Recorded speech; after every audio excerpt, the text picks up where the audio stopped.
Live from our 7 Tasmania studios, your nightly news with Kim Miller begins now. Good evening, everyone. First tonight, a 39-year-old man has been arrested after allegedly threatening a family member with a knife and barricading himself inside a house on the northwest coast. Police resolving the family dispute turned tense siege when the building caught on fire, forcing the alleged offender out. A safe resolution to a near 4-hour-long siege at Flowerdale as a 39-year-old Morley man is in custody. Police were called to the address following the report of a stolen motor vehicle and also threats towards the owner at that residence. He had allegedly stolen a car and driven it to a family member's house, armed with a knife.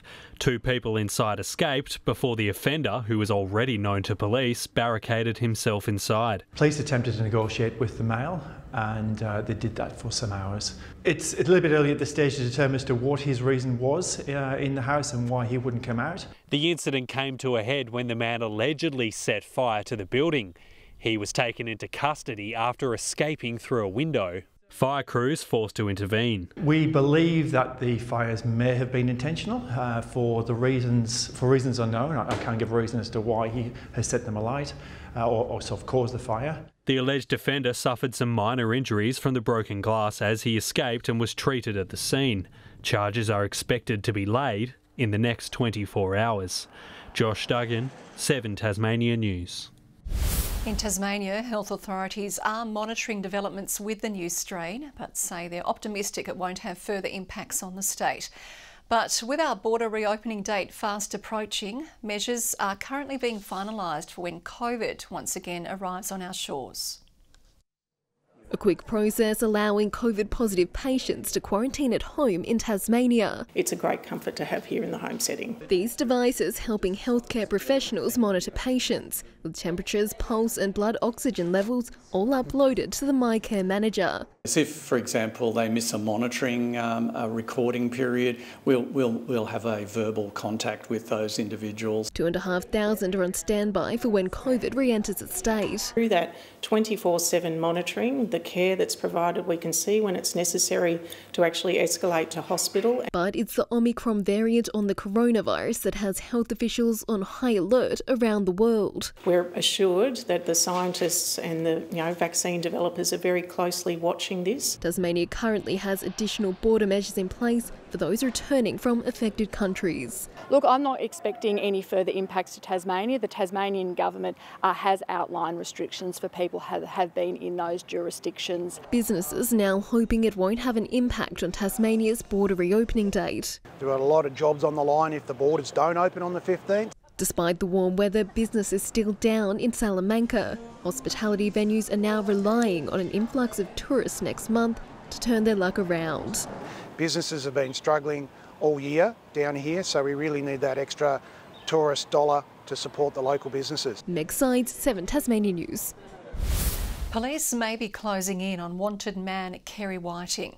Officers surrounded homes and bushland in Waverley hunting for the 44-year-old who is suspected of being involved in a fatal stabbing in Ravenswood last week. The search has taken place near the Waverley Woolen Mills while a police helicopter has spent hours circling the area. The manhunt follows the incident last Thursday where a man in his 30s was murdered while a woman was taken to hospital in a critical condition after an attacker entered their home. As cancellations skyrocket, a new national campaign is encouraging blood donors to keep their promise to donate. Tasmanian centres are also being hit hard and they're urging people to roll up their sleeves ahead of a busy festive season. Taking an hour out of his day to complete a potentially life-saving act is a no-brainer for Sam Becker.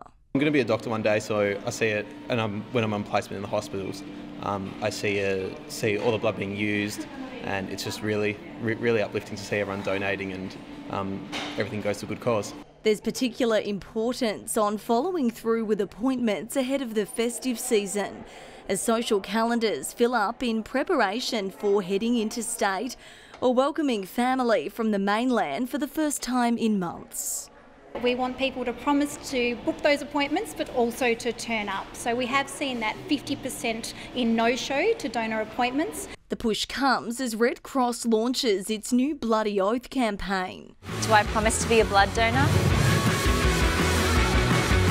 Bloody oath I do.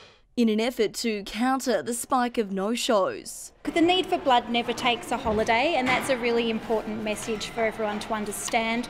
And next year we are going to be needing to grow our donor panel by 50%. A population boom is expected to see demand grow even further heading into next year, with a 45% increase anticipated to meet patients' needs across the country. Over the last 10 years, the Australian population has grown by 3 million people, but our donor population has not grown with it. Rolling up his sleeves for the second time, this committed donor is encouraging others to do the same. I understand that life gets busy, but I mean, it only takes an hour out of your day every now and then, so why not do it?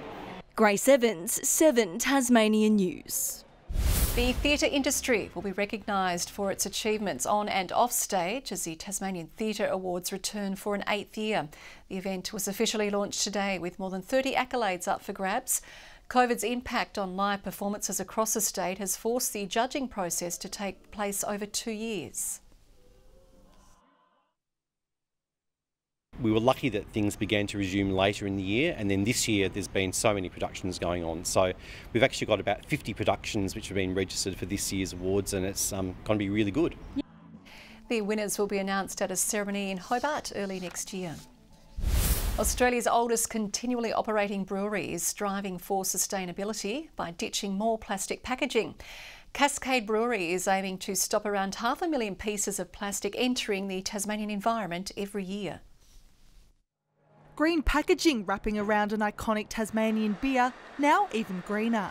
What that means for the consumer is their favourite Cascade beers will no longer be in shrink wrap, but sustainably sourced cardboard.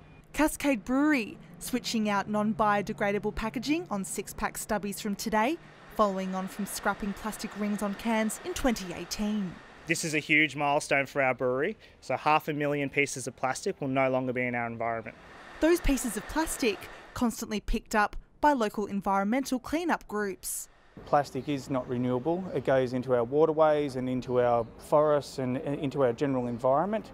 When you move along to paper or cardboards, there's a lot more ways that we can actually recycle those. Well, in order to be here for another 190 years, it is on business to become more and more sustainable to ensure that we don't deplete our natural resources and we take care of our environment.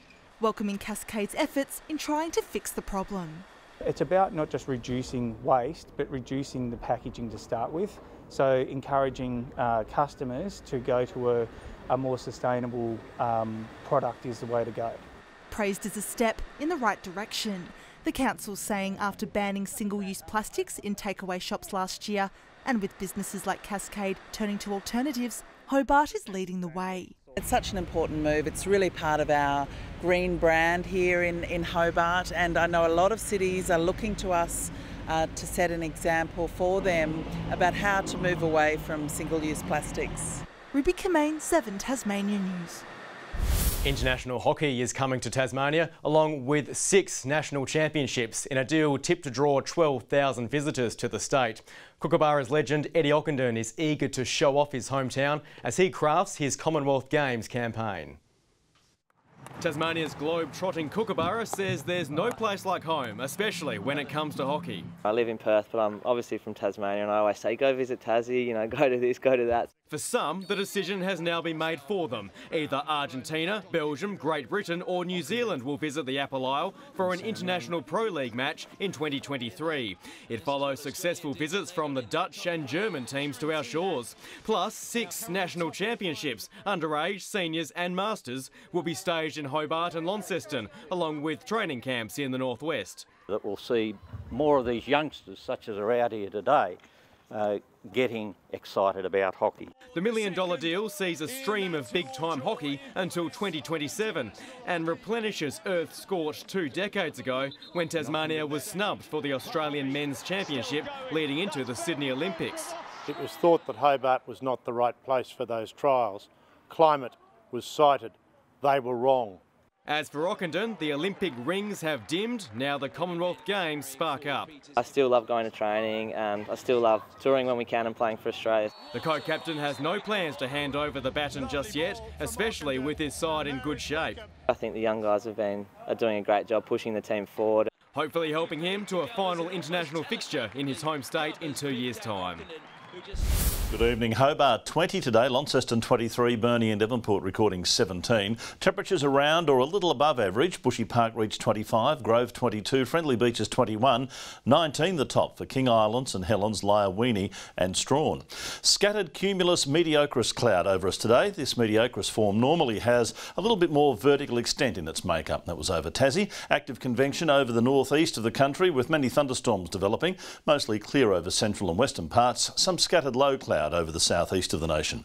Tomorrow the high remains to our east as a cold front crosses the bight. Inland troughs dash around the central and northern regions. Winds northeasterly and increasing to 20 to 30 knots over the lower east and southeast in the afternoon. Southwesterly swells in the west and south and easterly swell through Shooten Passage again tomorrow.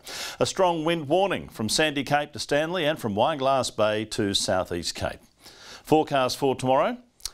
Hobart a sunny 26, 20 the top for Adventure Bay, sunny for Tarraleah as well, 26 degrees. Launceston 25 and mostly sunny, bit of cloud over Devonport but fine, and 20, 21 the high for Bridport. Burnie expecting a top of 20, mostly sunny, fine for Strawn 25 and 21 for Marrawar. And along the east coast we have 20 degrees for St Helens, Swansea 22, Whitemark on Flinders 22 as well. Here's the UV reaching 10 over the state, maybe some SPF 30 plus required. On Wednesday, the fine partly cloudy weather continues until showers develop over the west and south, possible thunderstorms late afternoon onwards. A humid day on Thursday, a few more showers, not much though for the east, Hobart 26. A slightly cooler day on Friday, the chance of showers for the west and far south and later over the northeast. Sunny and 24 in Perth, fine and warm in Adelaide, sunny and 30 forecast for Melbourne. Showers though, and or rain for Canberra, Sydney and Brisbane. Partly cloudy in Hobart at 17, 18 right now in Launceston, bit of cloud about Devonport and currently 16 degrees. There we are, Kim, through another Monday. Only 4 Mondays left for the year, something to celebrate. Not far till Christmas. Thanks, Murph. And that wraps up Monday Night's News. Thanks for your company this evening. For now, good night.